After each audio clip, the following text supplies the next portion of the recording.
नमस्कार। मैं ज्योतिष शास्त्री रमेश चौबे आज पुनः उपस्थित हूं आपके समक्ष कुछ बातें बताने के लिए।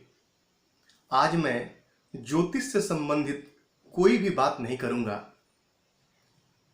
आज मैं आपको कुछ ऐसी बातें बताऊंगा जो प्रत्येक लगभग व्यक्तियों के मन में कुछ संदेह होता है कि ये करने से क्या होगा, ऐसा हो गया अब क्या हो जाएगा, वैसा हो गया अब क्या हो जाएगा। तो मैं आज आपको बताऊंगा कि मन में किसी प्रकार की भ्रांति को उत्पन्न करने के पहले आप ये भली भांति जान लें कि व्यक्ति के सोच के ऊपर ही सारी चीजें डिपेंड करती है। जैसे कि मैं आपको बताना चाहूंगा कि बहुत सारे ऐसे व्यक्ति मेरे पास आते हैं और कहते हैं कि मुझे तो ये मंत्र या ये श्लोक संस्कृत में पढ़ने नहीं आता है, तो क्या मैं हिंदी में पढ़ूंगा तो उसका मुझे लाभ मिलेगा। ये लगभग बहुत लोगों का प्रश्न होता है। तो मैं आपको बता दूं कि सारी सृष्टि के रचयिता परम पिता परमेश्वर हैं और वो हम सबके माता पिता स्वरूप हैं। तो आप बताइए कि क्या किसी बच्चे के मां को उसकी भाषा सिखाने की जरूरत पड़ती है? नहीं। क्यों? क्योंकि बच्चा चाहे कितना भी छोटा हो, लेकिन वो अपनी माँ को अपने भाषा में कहता है और उसकी माँ उसकी बातें समझ जाती है। उसी प्रकार भगवान हमारे माता पिता हैं और माता पिता को चाहे आप किसी भी शब्द में समझाने की कोशिश करें, वो आपके भाव को समझ के और आपकी मन की बातें जान लेते हैं। तो मन में शंका मत ले आइए कि मैं हिंदी में पढ़ूं कि संस्कृत में पढ़ूं।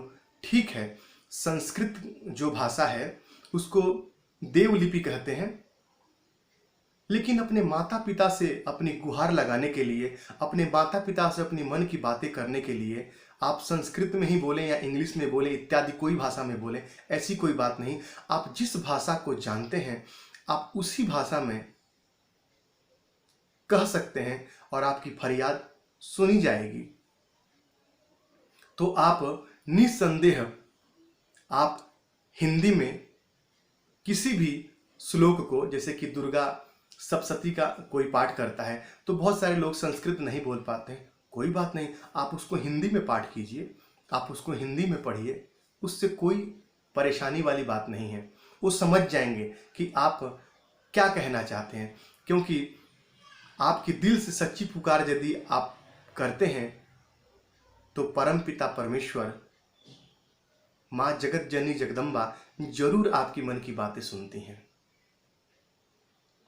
वहीं मैं एक आध बातें और करूंगा आपसे। बहुत समय ऐसा होता है कि कोई दीपक जलाया पूजा स्थान पे और हवा से दीपक बुझ गया, तो मन में शंका, अब क्या होगा, दीपक बुझ गया। इसमें शंका करने वाली कौन सी बात है? मन में जितने भ्रम आप पालेंगे मन उतना भ्रमित होगा, क्योंकि मन की वेग को नियंत्रण करना अत्यंत ही मुश्किल है। मैंने आपको बताया कि चंद्रमा मन के मालिक होते हैं और चंद्रमा बहुत तेज मूव करते हैं, तो मन पे तो किसी का बस ही नहीं है। तो भ्रमित ना हो आप, बुझ गया कोई बात नहीं। अब कोई पीपल के पेड़ के नीचे दीपक जलाने जाता है शनिवार को और हवा चलती है, बुझ जाता है, बोला मैंने तो जलाया। आपने अपना काम कर दिया, आप जला दीजिए और जला के वहां से हट जाइए। बुझ जाता है तो कोई बात नहीं। तो इस प्रकार मन में किसी प्रकार की नेगेटिविटी को मत लाइए। सोच को हमेशा सकारात्मक रखिए, सोच को हमेशा पॉजिटिव रखिए कि हाँ मैं कर सकता हूं, हाँ ऐसा हो सकता है, हाँ ये बड़ा ही सहज है। आप किसी भी काम को यदि सकारात्मक रूप देंगे, सकारात्मक अपनी सोच रखेंगे, तो वो आपका काम निस्संदेह संपन्न होगा। तो जिस भाषा में जैसे भी होता है, चाहे 10 मिनट ही सही आप भगवान की आराधना यदि करते हैं नित्य, तो किसी प्रकार की समस्या जीवन में आपके नहीं आएगी। आप वहाँ बैठें, मन न लगे तब भी बैठने की कोशिश करें और प्रभु को याद करने की कोशिश करें, क्योंकि अच्छे कार्य करने में हमेशा परेशानी आती है। बुराई सदैव व्यक्ति को अपने तरफ खींचती है। तो अच्छाई के मार्ग पर चलना तो बड़ा मुश्किल है, लेकिन यदि आप चाहें तो चल सकते हैं।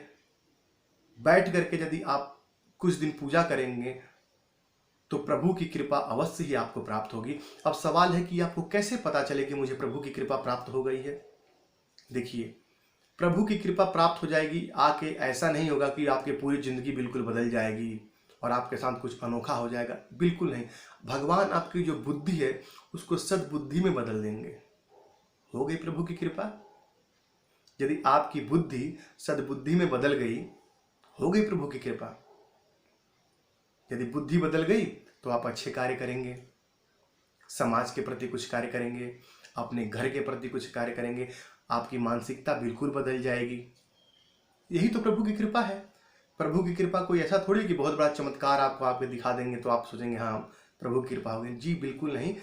जब आप प्रभु के शरण में जाएंगे, प्रभु आप पे अपनी कृपा बरसाएंगे और आपकी बुद्धि ऐसी हो जाएगी कि आप लोकप्रिय हो जाएंगे। आप समाज में प्रतिष्ठित व्यक्ति के रूप में उभर के सामने आएंगे और जनमानस में यदि आपको मान सम्मान पद प्रतिष्ठा यदि आपके पास है और आप शान से अपनी जिंदगी जी रहे हैं तो ये तो अत्यंत श्रेष्ठ है। तो छोटी छोटी ये बातें कभी कभी मेरे मन में आती है, तो मैंने सोचा कि क्यों न आपको बताया जाए ताकि आपको भी इससे लाभ हो। नित्य उठिए और प्रातःकाल उठते ही सबसे पहले अपने दोनों हाथ को देखिए। मंत्र आता है तो बोलिए, मंत्र नहीं आता है कोई बात नहीं, अपने हाथ को देखिए सबसे पहले, क्योंकि हमारे हाथ में ही सब कुछ है।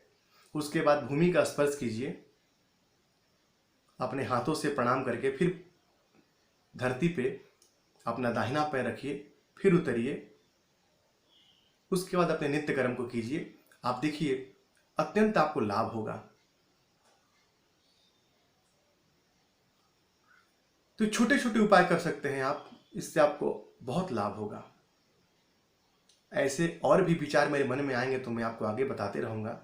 मुझे यकीन है कि मैंने जो बताया आपको पसंद आया। यदि आपको पसंद आया तो कमेंट में लिखिए। मैं भी जानना चाहता हूँ कि क्या मैंने जो बताया आपको अच्छा लगा या नहीं लगा। तो आज के लिए इतना ही। नमस्कार।